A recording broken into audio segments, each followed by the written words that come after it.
Hello friends, today in this video I will show you how to type Braille pattern symbol in Word. So this is very easy and simple method. So first you need to first click on insert, now symbol, now more symbols. So one screen will be open, so just font select this one.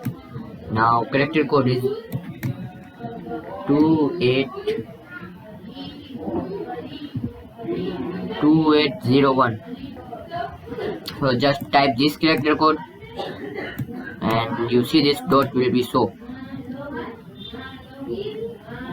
Fail pattern dot one, just click on insert.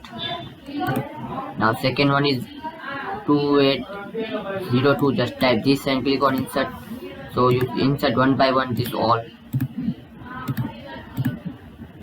So this is very easy and simple method. So you need to just type this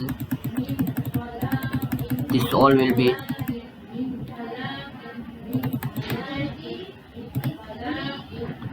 So this is very easy and easily type you.